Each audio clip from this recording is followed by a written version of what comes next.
When you're dealing with big openings in carpentry, like for a huge window or doorway, figuring out the right header size isn't something you just guess or pick randomly. So, the first thing you gotta know is that header size is all about safety and making sure it can hold up the weight above it. Usually, a structural engineer or an architect is the one who decides the exact size because they understand the load that the header has to carry. Sometimes, builders use building code tables that give guidelines based on how wide the opening is and what kind of load it needs to support. It really depends on factors like the span of the opening and whether there's a roof, floor, or wall load bearing down on it.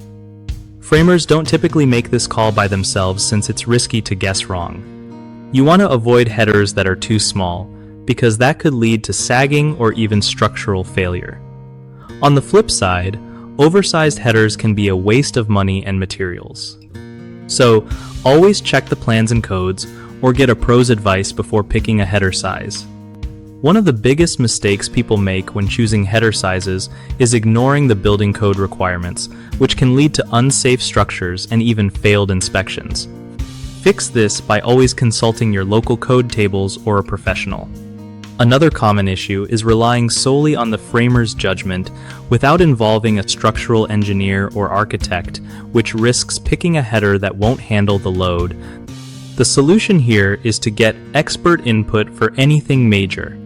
Finally, using generic sizes without considering the actual span and load can cause problems like sagging or cracking.rs.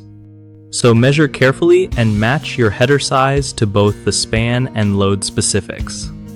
BigHomeProjects.com is awesome for homeowners who need help finding trusted local contractors who know their stuff and follow all these important rules. It also helps contractors get connected with people looking for quality work, making sure everyone wins on big home projects.